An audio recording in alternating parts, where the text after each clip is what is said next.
Welcome to Vortex Music and Movies presents Seattle Soundscape. Today's guest is Greg McClellan, bassist, keyboardist, producer, and songwriter whose newest album, Listen2Daze, will soon hold the record for world's longest album at an impressive 48 hours. The album is scheduled for a June release. Links to his Kickstarter will be in the description. However, his latest released project was providing the soundtrack on the new Bruce Bickford Claymation film, Cas'l, where his music can be heard throughout the movie, which is currently being sold at Vortex. If you would like to win a brand new sealed copy of Cas'l, you can go to our Facebook page and check the shortened version of this interview out. If you like it or share it, you are entered in a raffle to win a free copy. Let's talk about the movie itself. As far as I understand, the soundtrack to Cas'l actually connects to this 48-hour album you're making. How so? The soundtrack to Cas'l is chapter 35 of 39 chapters in the 48-hour album, so it has its own CD. Yeah. And so chapters are discs, yeah? Chapters are, yeah, exactly, they're discs. So chapter 35, disc 35, same thing? Exactly. Okay. Mm-hmm. So as as the story developed, I thought the term chapter worked a little bit better because they each kind of have their own theme, their own lineage and linkage to the story. I noticed the track list for this particular disc where you use the Cas'l soundtrack. That it's instead Roman numerals as opposed to regular titles as the rest of the album seems to be. Was there any specific reason for this, or? Because that chapter was the only chapter that has non-named songs, I suppose. I figured it was easier to keep it organized by using Roman numerals for the Cas'l soundtrack. So it's 13 movements within the 48-minute soundtrack.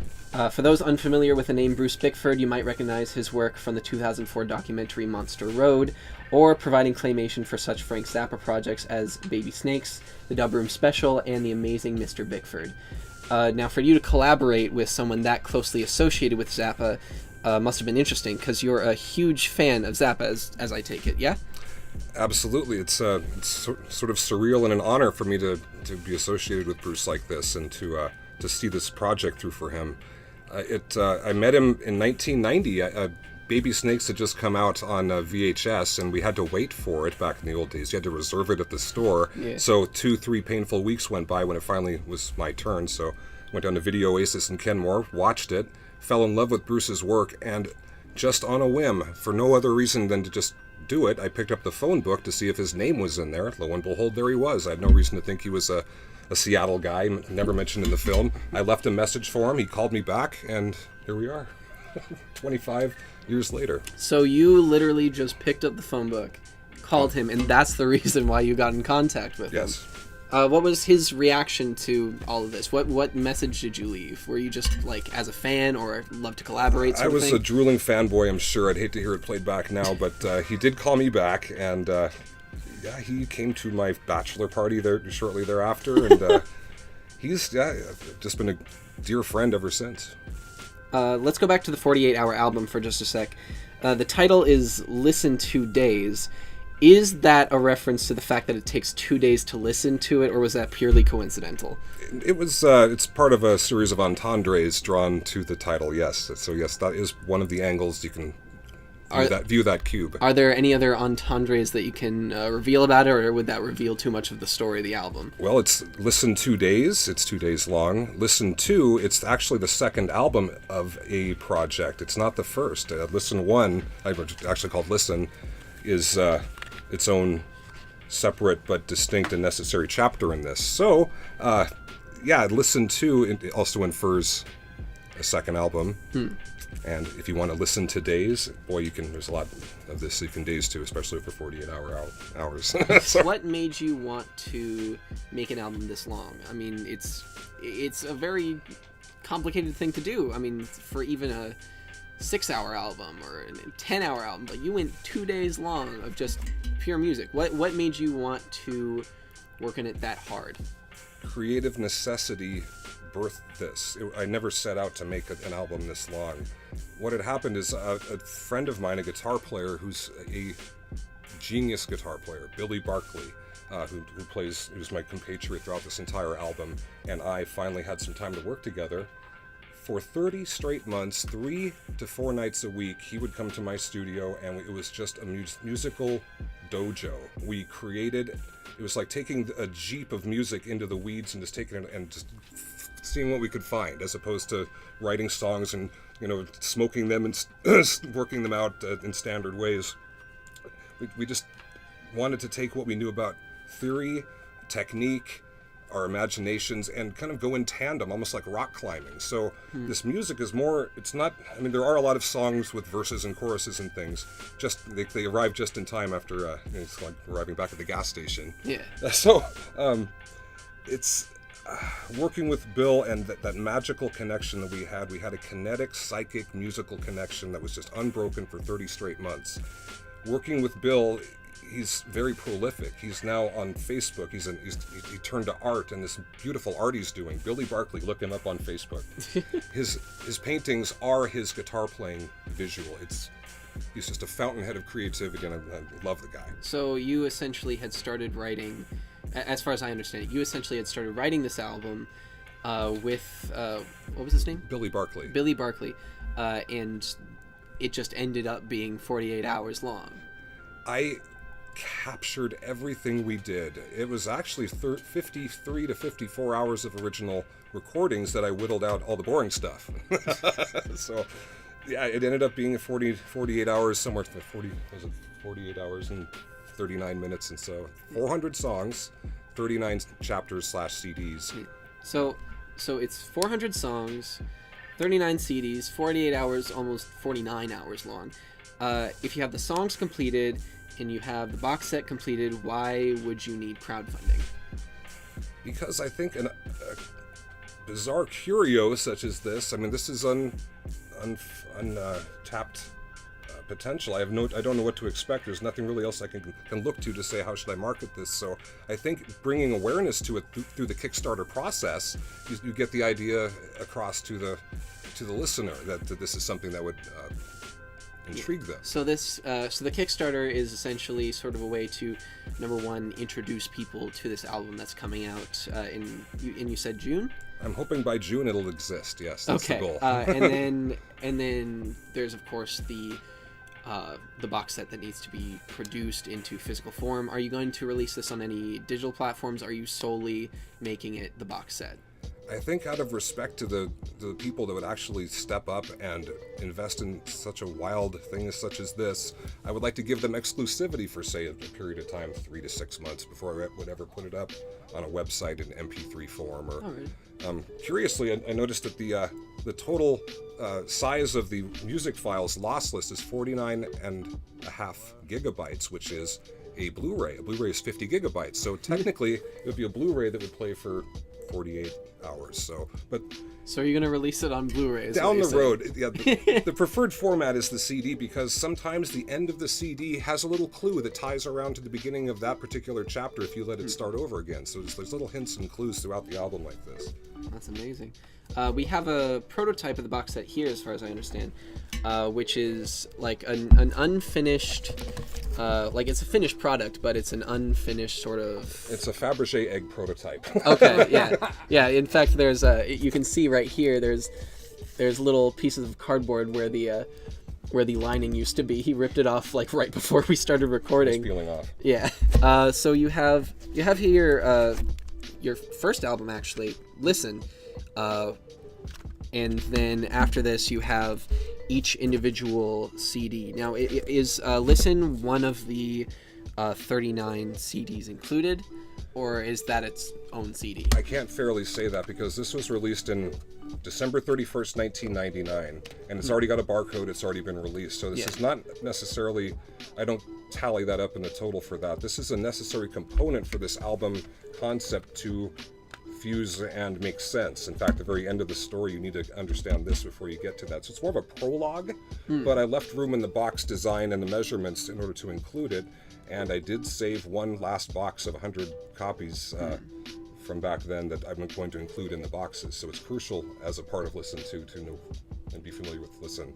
So it's essentially like a combination, as far as what you're selling, is a combination of this first album, which is very not close to 48 hours, and then this album, which connects back to this one. So it's sort of like a tie-in between both? it is a over a time stream, things happen, and the story of Listen To, I guess I could start with that. This album is, the story of it is a friend of mine, Kurt, that I've known since junior high school. I used to make these crazy tapes. I would direct these things, make homemade sound effects and music. So I have recordings of Kurt throughout the years, starting back in the 80s. Back in the 90s, we used to do this thing where my friends, my creative, artistic, and musical friends would meet down at the Burke-Gilman Trail at midnight and go on these long walks where you could just talk and spontaneous poetry, whatever came to mind, and just kind of gel with your group. So we recorded those, and over the years I just have hours and hours of recordings of Kurt. So as Bill and I, over that 30-month recording of the music, I was saving Kurt's messages because he was starting to complain about controllers and implants in his head from the aliens from the future tied in with big business, and it's essentially quite an elaborate story, and especially to know someone since you were a kid and to see them go down that rabbit hole and come back with such detail and have it affect him so much. It affected me. One night when I was playing back what Bill and I had done, I was checking my messages and I heard Kurt's voice on the message, and it's just like peanut butter and chocolate. I was just like, that sounds great together. So I started to assemble the recordings of Kurt that I had over a 30-year lifespan, where he's answering questions that he asks of himself when he's younger or later. So it's kind of a tribute to my friend Kurt. To this day, I haven't talked to him in a year and a half. The last day I saw him was the day of this front cover photo shoot here with the rest of the guys here. So he's aware that your old tapes and his messages have been used in this album? The last time I spoke with him, I described it to him and asked his permission. He said, "Get the word out." I immediately wrote a song called "Get the Word Out," and it's now in chapter 3. So yes, he wanted to get the word out, and I hate to see all that suffering be for naught. As far as I know, he's homeless in Seattle right now, and there's nothing more I would love than to have this done, sit him down and present to him, Kurt, someone was listening and someone did care about you, and to explore your thoughts and to really flesh out your dimensions. And here's a happy ending. I'm not going to blow the whole thing by saying it has a happy ending, but he gets his implants deactivated. There's a full ceremony, and I want to see the look on his face. He's a blood brother of mine from long ago, and I miss him. Near the end of our recording, I started to realize how much material we actually had, and I started thinking of ways to categorize it, how to put it all together. And eventually, when I realized there was 39 CDs to this, and adding one more makes an even 40, I figured why not put each CD into its own separate slipcase with all the music and information personnel on the back, and have them all connect together. The scale's going to be a little bit off here, but as you see, each slipcase cover is a piece of this puzzle, and that's what this looks like when it's all put together. This is a printout of the finished version. After you've done that, and you can search for dozens of pairings. If there's one here, it's there too. There's a pair. You just have so you can keep track of how many pairings there are. I put a lot of work into adding things here and keeping it relevant to the story. The CDs themselves, all 39 of them, have art on them which corresponds with what's going on here. So you can start setting and building. Look at Bill's head right there. There you go, Billy. See how these overlap? It's spelling out a letter. It spells out the secret word that must be known in order to finish the story and solve the puzzle. So I'm not going to do all of them. I want to leave that fun part for any potential people who want to solve the puzzles. But I'm a fan. Yes, that's an S. That's an S. Yes. So you'll notice it's an alternate shot. He's looking up now. We're all looking up in this alternate shot. So it changes the image, adds another entendre, blots out the 2 days. And you really have to understand and hear the 400th song as to how this all ties together. One key thing here too is the shrine there. I'm hoping I'm gonna get lucky and find chapter 39. They are scrambled here, but anyway, it spells out the secret word. After you're done, when you're cleaning up, you can then play concentration. The back covers, there's 20 pairs that are scrambled of images that have to do with the story. So you can have fun trying to play concentration and pairing the back covers up. So there's like five puzzles here with the words, with the puzzles themselves, the pairings, the groupings, the concentration. The story itself is really just a non-stop of information, non-stop information from Kurt, like breadcrumbs being left that the listener gradually absorbs throughout the course of the album, so you truly understand where his head is at and what he's gone through and what he feels, and the elation that he'll have when he learns there's a happy ending to it. I just can't wait to play it for him someday. But in the meantime, there's lots to do with this. So this is technically, I collect music. I was the first customer at Vortex Music and Movies back in the day, so that's a badge of honor. But there's, as far as my recollection and knowledge of music history, there's really nothing like this. And which one's Kurt? Kurt refused to come to the shoot. He touched my doorknob, and just said, "No, I can't." Kurt's self-portraits. He says, "You can use my self-portraits." That's him.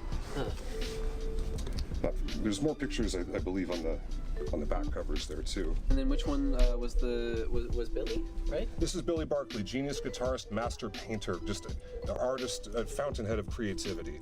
That's me, Greg McClellan. Darren Pullen drums on many of the songs. He's also the drummer for TRS. Kurt Williams, he's the dynamic male vocalist who's on about 100 of the 400 songs.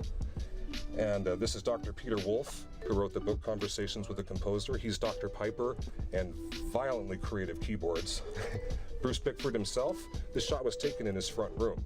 He allowed us to build this and do this in his home. And this is Butters the dog that you'll hear on the album too. You told me about a story in which you were recording with one of the older people, and there was like a loud sound of feedback or something like that. That was during the recording of the 400th song. He's Dr. Piper. His rich Hungarian accent was the perfect voice for the character that does the ceremony at the end that deactivates the implants. So, what was your question again? There was some like feedback thing? Yeah. During the recording of Double Agent, the 400th song, I had forgotten to turn off the mute on my mixing board and turned on the 2,000 watt power amps in the room, causing a sound that it was like a razor blade through the air. It was so high pitched and fast, but I turned it off immediately by instinct, and he just sat there, 1 second of this. God knows how loud it was, but I just need to go outside. And just so calm, got up and went outside, and I'm still cringing over that. But yeah, he did a tremendous job on the album and playing the music and then being Dr. Piper, the character. Are you, you were recording? Yeah. Okay, then perfect. Then that, and I was recording on the audio, so. So Dr. Peter Wolf's book came out. That's a dear friend of mine, Dr. Peter F. Wolf. He played the character of Dr. Piper. He helped save the day in the story. And again, his thick Hungarian accent, he's octogenarian, and his rich vocabulary just really helped make the last song so powerful. And he wrote this book? He wrote this book. This came out last year, Conversations with a Composer, Dr. Peter F. Wolf. He taught composition for 30 years. It's a conversational way to learn music theory, and I know a lot of people are very interested in that. I went to school about it. I went to Shoreline Community College. I wish this had been my syllabus back then. So please use this while you're going to Shoreline Community College. What's the other book that you have there? This is a recent book by Steve Turnage, sort of the opposite direction. Okay, yes, here we go. He mastered the soundtrack for Cas'l, and he mastered chapter 1 so far on Listen2Daze. And I just have to recommend this book. Local author. He has a mastering service, and Ars Divina. An incredible read. Castaneda meets technology. Yeah, between these two books, you will be really fortified and just bursting with ideas. That's great. Highly recommended. Yeah. You have a lot of projects under multiple titles. You have stuff under Curious Nature, NC-17, Juice Blanket, TRS, and finally this, Listen, which, because that these two are being released together, there is sort of that connection already being made. Can you elaborate more on what inspired you to connect the two albums together? What sort of started the process of, I want to include this album, this 1999 album, you said, right? It's the last album of the 1900s. I specifically requested it at disc makers. I asked the manufacturer, has anyone asked for that? No. Put me down for it. Done. All right, so the last album of 1999, connecting with this new album of hopefully 2016. So what was the moment that you started working on the music for this and realized that it could connect back to Listen? Or did it just sort of happen? It just sort of, I started adding the voice to the music and using it sort of like mortar between the bricks of the songs. And then some of the things he was saying, the characters he was discussing, I turned into lyrical characters and had vocalists come in and with full lyrics worked out to flesh out what he was talking about or complaining about. There was he went so far in 2004 as to drive to California to get tested by this company called Advanced Electronic Security, and they determined that Kurt was tested with a near-field antenna system and a TechScan AL51 spectrum analyzer for field emissions. The test indicated that Kurt had a complex electrical noise field in this range between 25 to 35 megahertz around the area of his head. The wave pattern of this complex noise is characteristic of processor noise. Processor noise is the electrical field generally found around digital microcircuits. So he's complaining about a chip in his head, implants, and enough to go down and get some proof because no one believed him. Several of the chapters are his despair as he's trying to get this complex painful idea across to people that just aren't believing or don't want to believe it. It was a rough time. And so let's kind of go back into this original album. Yes. Listen, it's got a very complicated cover right here, which we actually have. If you can see, there's multiple. Is this clay? It's plasticine. Yes, clay. Okay, so multiple clay plasticine heads, and we actually have the original heads used on this cover right up here. Let me just bring this down. And this was kept in your basement for quite some time, yeah? Yes, it's been in two of my studios. The first studio I had it in was where Listen was recorded. It was out in Thrasher's Corner, and that's where this was recorded. And so another connection is the third song on Listen is when Kurt finally came into the studio and sat down and for an hour told me about the controllers for the first time. So during the recording of Listen 1, physically during track 3, he came into the studio and started talking about it. So that really was kind of a sparking point. So everything that's happened since is now on Listen 2. And who made all of these statues? These heads were made by Bruce Bickford, local Seattle legend. So the same guy that made Cas'l went back and... So there is multiple connections, which not only just the fact that the soundtrack of Cas'l is part of Listen2Daze, but Bruce Bickford helped make this cover art for the original album, and so it connects in more ways than one. Was that intentional? Did he know about did he know about the use of the Cas'l soundtrack in Listen2Daze, or did you already have the music? Did you already have the music made prior? I assembled the soundtrack during the mixing and creating of Listen 2, so they sort of happened simultaneously. It was like trying to give birth to twins or triplets. You know, so. Well, it's a bit hard to talk like this, so yeah. I'm gonna move this back. Okay. Back to you as a songwriter. You said you wrote your first decent song in 1982. What song were you referring to at the time? Oh boy, a friend of mine named Bob Winterstein and I wrote a song called "Redeem" that we were very proud of. It had a verse and a chorus, and it actually was pleasant on the ear. So that was the first time I actually wrote something, especially in collaboration, that I think was passable. And did that get any release on any sort of... We played it at North Shore Junior High at the talent show, along with Mental Health and Symptom of the Universe in 1982 or 3, one of the two. In what year did you start writing songs? How long did it take you to write what you called your first decent song? Because if you wrote your first decent song in 1982, that couldn't have been your first song to write. There must have been... Well, I have an older brother and a younger sister, and my older brother and I just feasted upon music in our childhood. My dad was born in 1940, so he was just hitting puberty when rock and roll was born, and he bought up every 45 he could get his hands on. So he always had this big magic box of records up in the closet, and he'd bring down, and that was my Nintendo. I played those records. I had an encyclopedic knowledge of 50s rock and roll by the time I was in kindergarten and wanted to be Little Richard when I grew up. Yeah, so it's I think so. That led to writing songs. Yeah, my brother and he started taking guitar lessons in 3rd grade. I started drum private lessons in 1st grade down at Mills Music in Bothell. Did it for 6 years, and we wrote some stuff together. But the first time I was ever actually proud of something and didn't wince at it was with Bob in 1982. Yeah. Back to your involvement in Cas'l, though. You said that you were mixing and mastering that particular disc that was used for the soundtrack at the same time that you had started talking about collaborating. Did Bruce have a direct involvement in that, in any of that music? Did he have a direct hand into, I think instead should sound like this, or anything of the sort, or did he just sort of roll with it? He trusted me with it. I'd already scored The Comic That Frenches Your Mind and Inversion Layer, 2 line animation films. I earned his trust with a 5-minute film and then a 13-minute film, and then he just gave me the go-ahead to do Cas'l.